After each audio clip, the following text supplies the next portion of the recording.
Welcome to the Deep Dive. Today we're talking about something that's, well, pretty much as vital as reading these days, digital literacy. Specifically, we're going to explore some really engaging computer activities for the youngest learners, think kindergarten through second grade.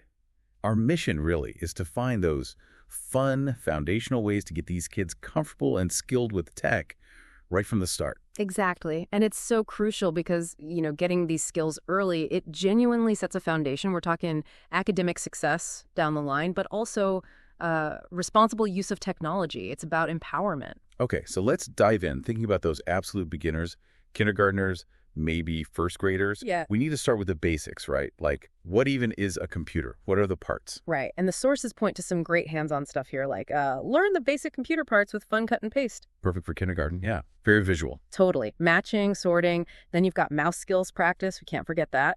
Oh, yeah. Left click, right click, scrolling. It sounds simple to us, but it's a major hurdle.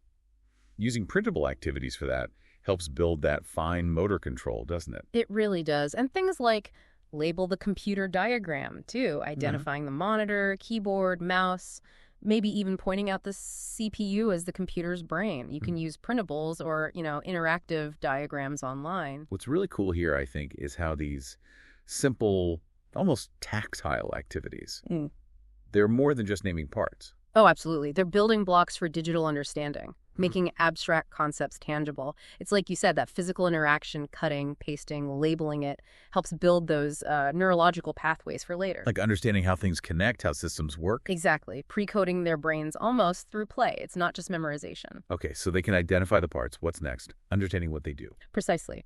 Moving from identification to function. That's where sorting activities shine, like input and output device sorting. Kids physically sort items. Does this put info in or get info out? Right. Microphone goes in, printer comes out. Makes sense. And there's also this interactive hardware and software activity, maybe using movable pieces on a board. That helps them grasp the difference between the physical stuff, the hardware, and the programs, the software that tell it what to do.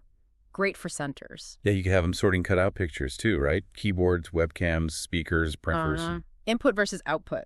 Gets them thinking categorization. So connecting this to the bigger picture. Yeah. How does this sorting help later on? Well, it's really about critical thinking.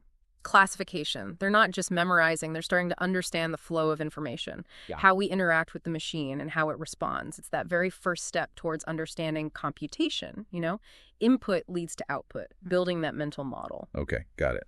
So moving up slightly, maybe first and second graders, what builds on this? Now you can layer in more practical skills and creativity too. Like typing. That feels essential. Definitely. Things like typing club or BBC dance mat typing. Gamified practice makes it fun.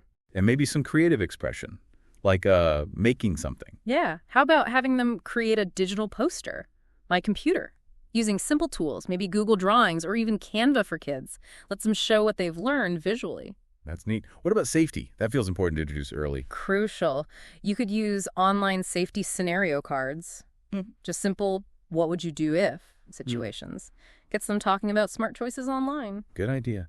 And finally, something really creative. Well, the sources mention design your own input-output device. Oh, I like that. Get them inventing. Yeah. Imagine what they'd come up with. It fosters creativity, but it also makes them think deeply about function. How would their device work? So wrapping this up, what's the main takeaway for you, our listeners? It seems like this progression from simple cut and paste to designing tech, it's all about building, well, confidence, curiosity, and those really critical digital skills right from the start.